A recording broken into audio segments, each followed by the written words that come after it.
Hello ವೀಕ್ಷಕರೇ, ನಮಸ್ಕಾರ. ನಮ್ಮ ಚಾನಲ್ ಅನ್ನು ಸಬ್ಸ್ಕ್ರೈಬ್ ಆಗಿಲ್ಲ ಅಂದ್ರೆ ಸಬ್ಸ್ಕ್ರೈಬ್ ಆಗಿ. ಮುಂದೆ ಬರುವ ವಿಡಿಯೋಗಳನ್ನು ನೋಟಿಫಿಕೇಶನ್ ಡೈರೆಕ್ಟ್ ನೇರವಾಗಿ ನಿಮ್ಮ ಮೊಬೈಲ್ಗೆ ಬರುತ್ತದೆ. ಅಸಂಘಟಿತ ಕಾರ್ಮಿಕರೆಂದರೆ ಯಾರು? ಅಸಂಘಟಿತ ಕಾರ್ಮಿಕರಿಗೆ ಏನೆಲ್ಲ ಸೌಲಭ್ಯಗಳಿವೆ?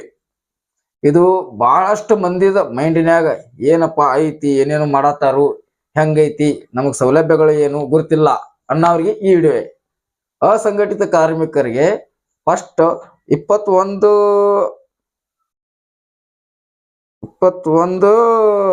ಕೆಟಗರಿಗಳನ್ನ ಚೂಸ್ ಮಾಡಿದ್ರು.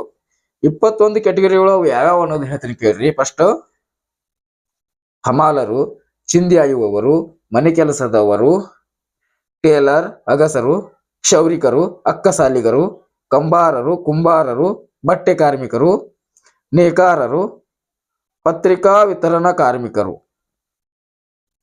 ಅಸಂಘಟಿತ ವಿಕಲಚೇತನ ಕಾರ್ಮಿಕರು, ಅಲೆಮಾರಿ ಪಂಗಡದ ಕಾರ್ಮಿಕರು, ಬೀಡಿ ಕಾರ್ಮಿಕರು, ಕಲ್ಯಾಣ ಮಂಟಪ ಸಂಭಾವನಾ ಟೆಂಟ್ ಕೆಲಸ ನಿರ್ವಹಿಸುವ ಕಾರ್ಮಿಕರು, ಪೆಂಡಾಲ್ ಕೆಲಸ ನಿರ್ವಹಿಸುವವರು, ಸ್ವತಂತ್ರ ಲೇಖನ ಬರಹಗಾರರು, ಫೋಟೋಗ್ರಾಫರ್ಗಳು, ಹೋಟೆಲ್ ಕಾರ್ಮಿಕರು, ಬೀದಿ ಬದಿ ವ್ಯಾಪಾರಿಗಳು, ಸಿನಿಮಾ ಮತ್ತು ಸಾಂಸ್ಕೃತಿಕ ಕಾರ್ಯಕರ್ತಗಳು, ಗಿಕ್ ಕಾರ್ಮಿಕರು, ಖಾಸಗಿ ವಾಣಿಜ್ಯ ಸಾರಿಗೆ ವಲಯ ಕಾರ್ಮಿಕರು. ಇವು 23 ಪಂಗಡಗಳು.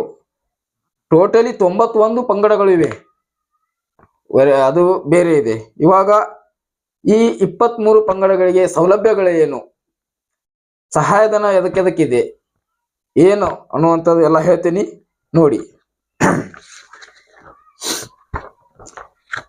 ಮಂಡಳಿ ವತಿಯಿಂದ ಫಲಾನುಭವಿಗೆ ನೀಡಲಾಗುವ ಸೌಲಭ್ಯಗಳು: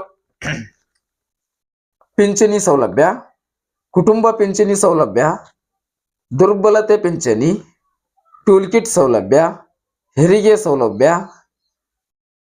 ಅಂತಿಮ ಕ್ರಿಯೆ ವೆಚ್ಚ, ಶೈಕ್ಷಣಿಕ ಸಹಾಯಧನ, ವೈದ್ಯಕೀಯ ಸಹಾಯಧನ, ಅಪಘಾತ ಪರಿಹಾರ, ಪ್ರಮುಖ ವೈದ್ಯಕೀಯ ಸಹಾಯಧನ, ಮದುವೆ ಸಹಾಯಧನ, ತಾಯಿ ಮಗು ಸಹಾಯ ಹಸ್ತ.